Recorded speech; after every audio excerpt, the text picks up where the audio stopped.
Good morning. Good morning. Welcome to worship on this rainy spring day. I'm the Reverend Natalie Fenimore, one of the ministers here at UUCSR, along with the Reverends Jennifer Brooks and the Reverend Jennifer Brower. In this congregation, we seek to create loving religious community, to encourage spiritual growth, and to build a more just and joyful world. I think we just had some of the joyfulness on display. We also seek to restore the balance of our spirits, to celebrate the joys of life, and to find the strength to meet our sorrows together.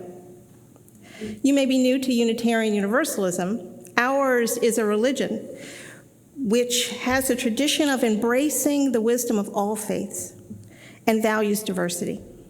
We believe in using science, reason, and the many gifts of the Spirit to explore life's meaning and mystery.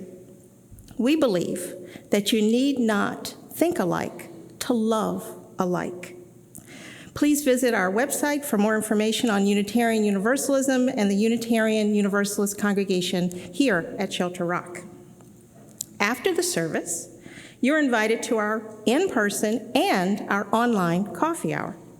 You can meet new friends and see the faces of friends you have been missing. I especially asked you to engage in the meeting new friends part.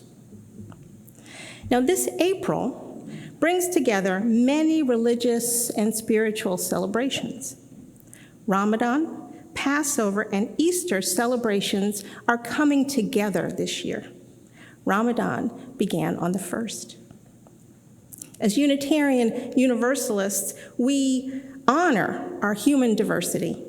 We uphold religious freedom.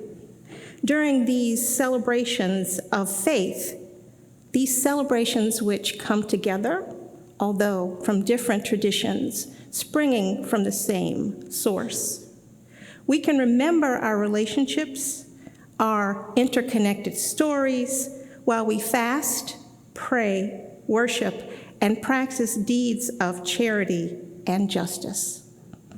Now, let us worship together. In honor of Ramadan, our opening words are from the 13th century Persian poet, Sadi Shirazi, and he writes, "To worship God is nothing other than to serve the people. It does not need rosaries, prayer carpets, or robes. All peoples are members of the same body, created from one essence. If fate brings suffering to one member, the others cannot stay at rest." We will now light our chalice, the symbol of Unitarian Universalism. Each Sunday, we light the chalice of our religious heritage. We do this for our ancestors who taught us through their various religious traditions and by their actions of justice and hope. We do this for our children who are learning the traditions we teach and who learn more from our actions than from our words. We do this for ourselves so that we are inspired to remember our own beginnings, reflect on who we are now, and spread our wings as we understand who we seek to become.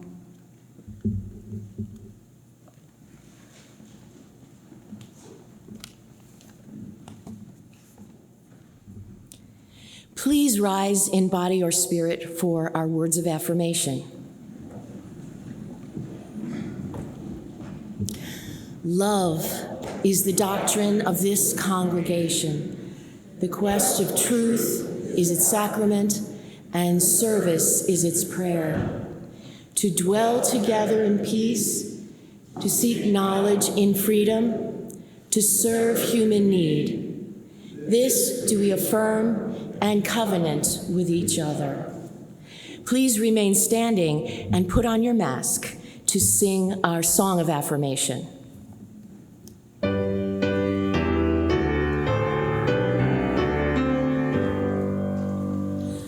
From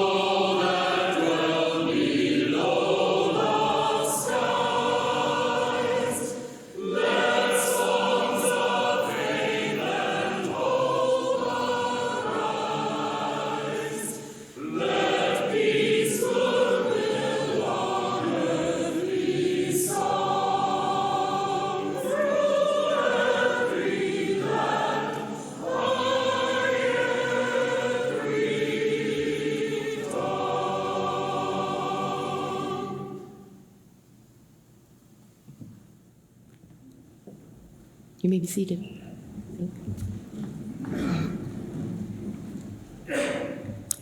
Our reading is Alive Again by Robert Walsh.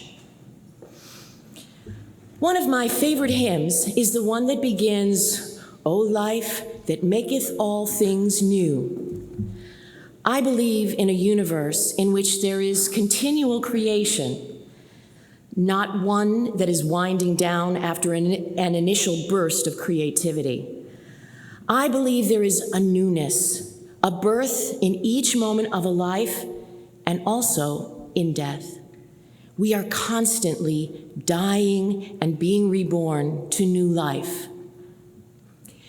One day, I was driving on the highway into the city and saw potholes in the pavement, trash and litter in the median strip, and huge tacky billboards and junky industrial buildings beside the road.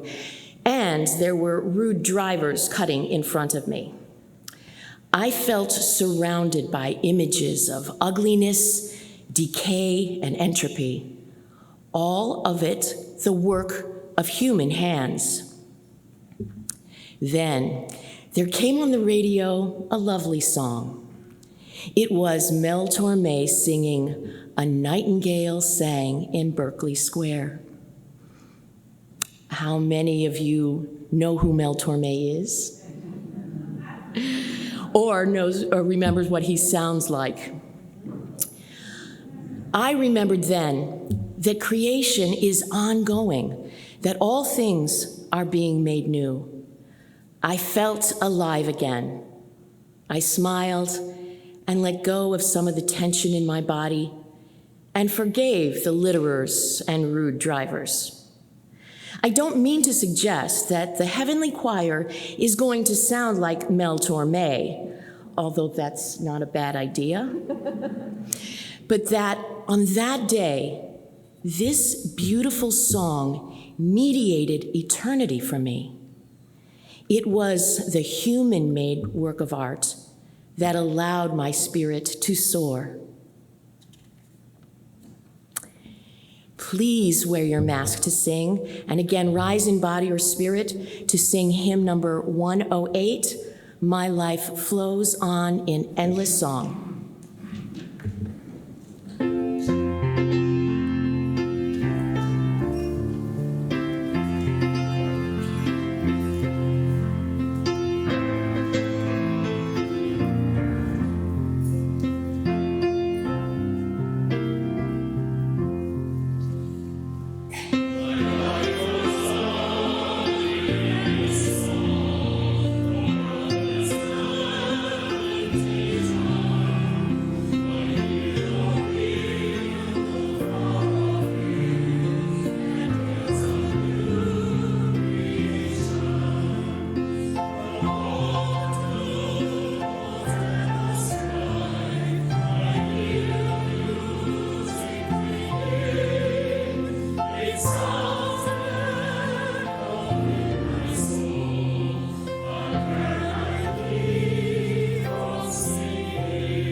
Sunday, we take a special collection to support a nonprofit group which serves human need. During April, contributions support humanitarian aid for refugees from the war in Ukraine. The International Women's Convocation is a global partnership of Unitarian and Unitarian Universalists who work for women's empowerment through UU connections around the world. It is a nonprofit group that has special consultative status with the United Nations Economic and Social Council. Our donations made to the International Women's Convocation will be administered by the Hungarian Unitarian Church. Our donations will give immediate help to families fleeing war in Ukraine, providing transportation, shelter, food, supplies, and counseling. Make contributions on our website or through PayPal or by text message. And if you are on site, the donations box is to your right as you leave the worship room. In these days, when compassion fatigue is a real thing, let's make our congregation a wellspring of empathy. Please give from your hearts what you can.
I invite you into a time of silence, meditation, or prayer.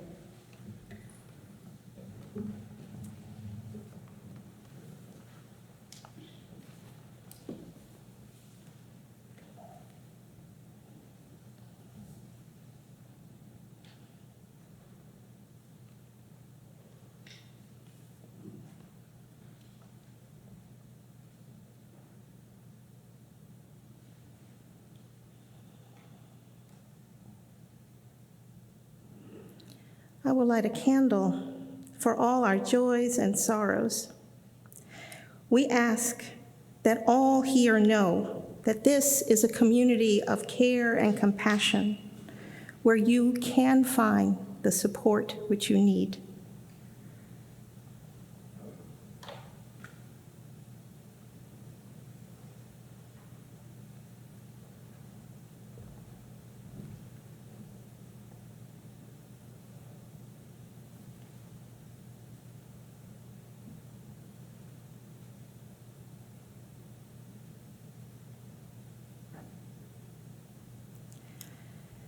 I lit a second candle for all those suffering in the world the trauma of war, disease, and displacement. May they know peace and safety.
One of my first thoughts When we came to the worship theme, Awakenings, was the movie by that title. I really liked the movie. Do you remember it? No. It starred, do you remember? Robert De Niro, right? And we're going to show something right now. You will be working with patients, people, doctor. When you say people, you mean living people? You do want the job, don't you? Hi, I'm Dr. Sayer. I'm Wahida. Wahida.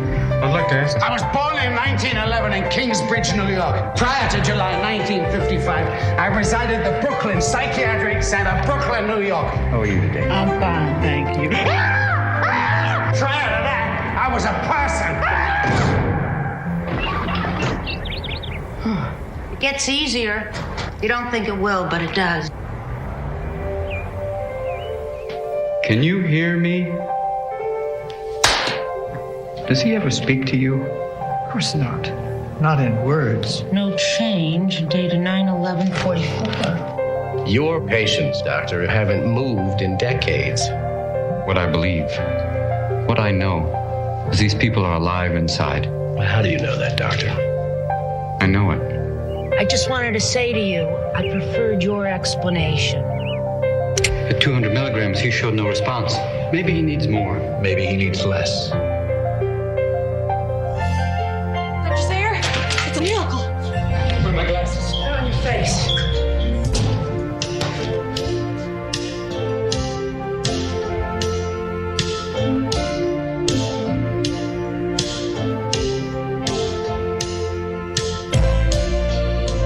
I don't think that I could deal with losing 30 years of my life, could you? Have you thought what you'd like to do today? Everything. Leonard, where are you going? I would do all the things that you people take for granted. I'd go for a walk. I'd look at things. I'd talk to people. You work here. No, I live here. You don't look like a patient. I don't? Girls. You're not married. Me? Would you like to go out for a cup of coffee?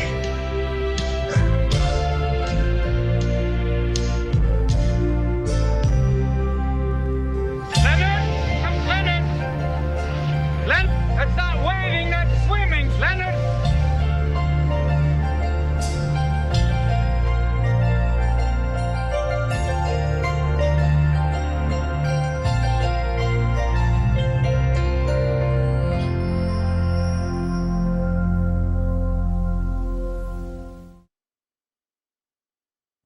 The movie is an adaptation of a book by the writer and medical doctor, neurologist, Oliver Sacks. Sacks was recounting his true experiences with patients who had contracted sleeping sickness during the great pandemic which followed World War I, a pandemic of the 20s. These patients were frozen in time until 1969 when Sacks gave them the medication L-DOPA and the patients awakened. People who had spent decades, a lifetime, without the ability to speak, to control their body movements, or to acknowledge an awareness of others, were suddenly able to interact with the world outside of themselves. They had a healing, an awakening. The scene in the movie where the character Leonard, played by Robert De Niro, wakes up is so surprisingly joyful. I engage with it every time as if I'm seeing it new, even though I know what's going to happen. Now, of course, there are things about this movie that are dated, that don't hold up, things that remind us of how limited the stories that we tell sometimes are. There are no women or people of color featured as the leading medical professionals. And there is, at the time that this movie was made, a felt need to include a sweet romance angle, but a heterosexual romance to the fictionalized life of the real life gay man, Oliver Sacks. Like many of us, I think we can see ourselves in Oliver Sacks. He was a person of great contradiction. While he was publicly very successful, very well known, he was also deeply, deeply shy and often very lonely. He was closeted sometimes. He was often able to be more compassionate to others, to his patients, than he was toward himself. Sacks loved science from an early age. In childhood, he was encouraged by his physician parents to experiment, to dissect, to memorize the elements on the periodic table. How many of us find or lose our own callings? Our callings, the joining of our passions and our tasks that become our life's work. How often is that enabled or not because of the actions of those around us? All of us are not lucky enough to have the encouragement which Sacks's parents gave him. That encouragement around his career, his calling, was matched by discouragement of him to love himself as a gay man. Parents, teachers, friends, may we be as blessed as Sacks to encourage our callings, our vocations. May we be more blessed than Sacks to find people who encourage us to be ourselves. Early in his career as a doctor, Sacks struggled to be taken seriously. He was drawn to a relational view of doctor and patient, and many of his fellow doctors thought that this was not a valid scientific approach. He wanted to listen to people. He also loved music. He came to see music as its own form of medicine. He said that music can lift us out of depression or move us to tears. It is a remedy, a tonic, orange juice for the ear. And for many, music is even more. It can provide access, even when no medication can, access to movement, to speech, to life. Music is not just a luxury, but a necessity. Sacks saw that music touched something deep inside his patients, as it touched something deep inside him. It awakened his humanity. And watching his patients relate to music helped him to see them as full human beings and not just a collection of symptoms. We can also see music and art, creativity of all kinds, as central to our spiritual health and well-being. How is this our congregation, a community of creativity?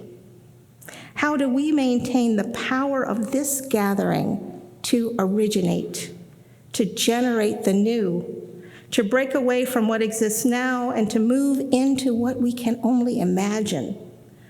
How can this be a community where we awaken ourselves? Can we make sure that no one is stifled or shut out, marginalized or unheard? Can we see one another as more than a collection of our symptoms? Can we celebrate and enable ourselves to hear the music which exists as part of each of our own beings? A music which is not only a vibration of sound, but a singing and shouting and movement of the spirit. Sacks also came to see himself as a storyteller, as a story sharer. He believed that a doctor had to be a good listener.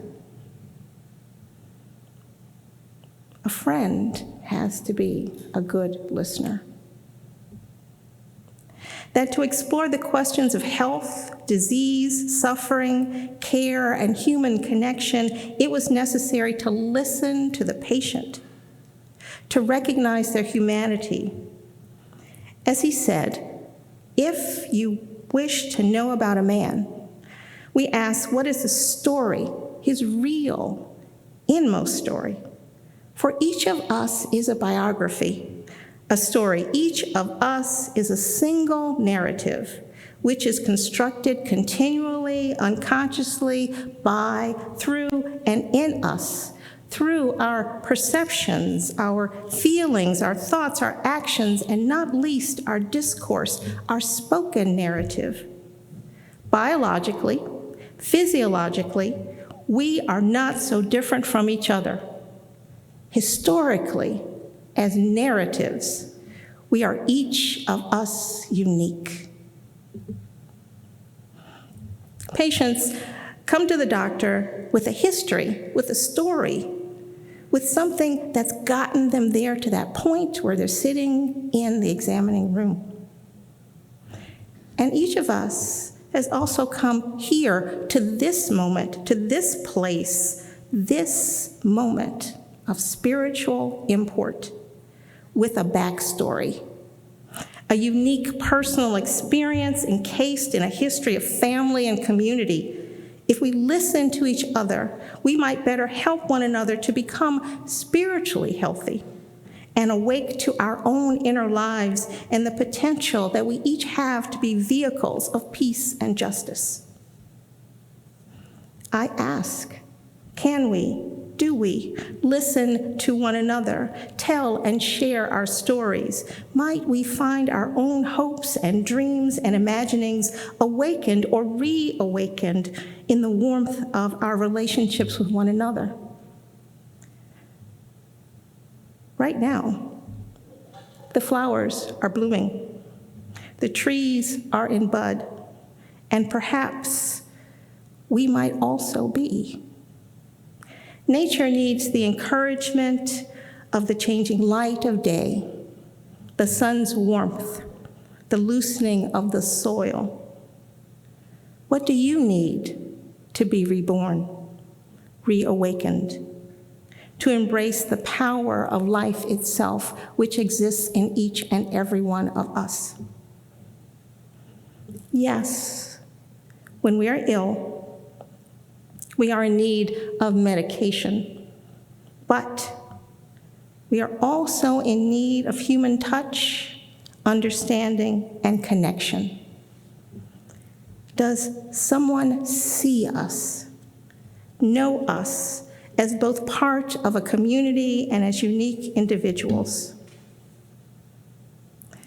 You know, it may be that I have actually remained in love with the movie Awakening and all of Sachs' writing as well, because he brings this hope and joyfulness to his narratives.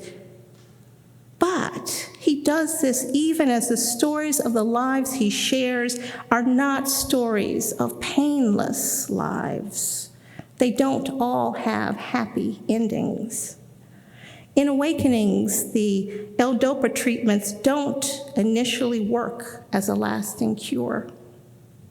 Over time, L-DOPA has worked as a long-term cure for some patients. But the early experiments, which are documented in the book and the movie, did not result in a lasting cure. Patients gradually retreated back into their immobile silences. They went back to sleep. Their rebirth was only for a moment, a precious moment. Sachs recounts his own feelings of sadness and impotence and grief during this time of retreat. But he continued to reach out to and connect with the humanity of his patients.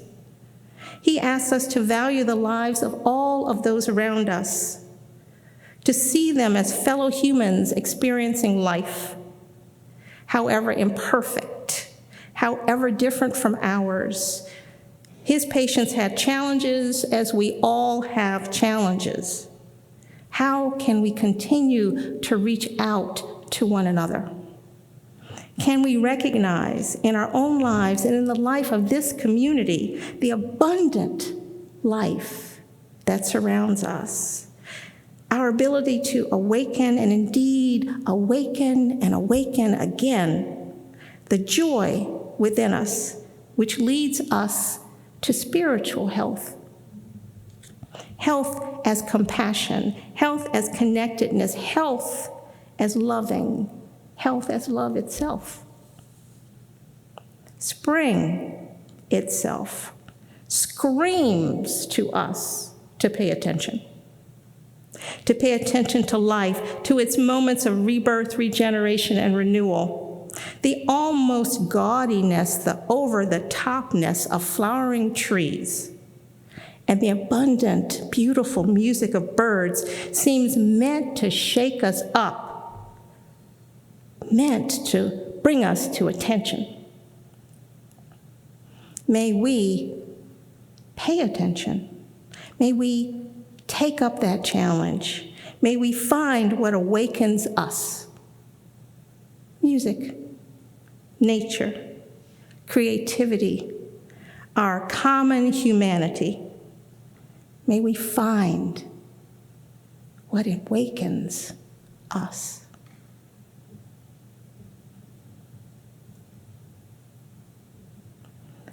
In closing, I offer these words of Oliver Sacks as he reflected on his long life.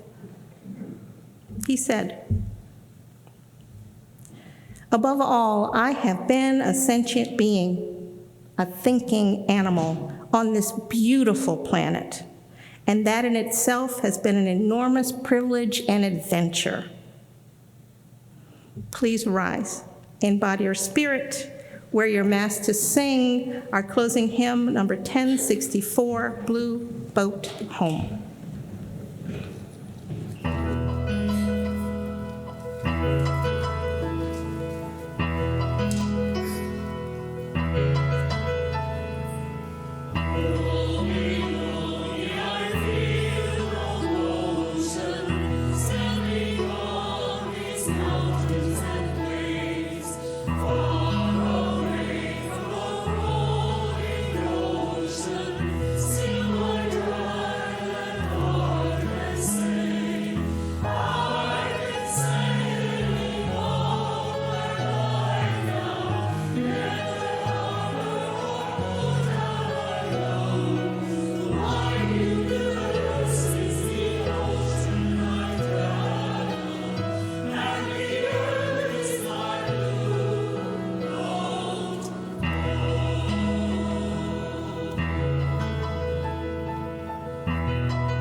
we extinguish our chalice, but not the light of truth, the warmth of community, the fire of commitment. These we carry in our hearts until we are together again. And today, we have among us a longtime member, Hugh Stevens, who is celebrating his 98th birthday.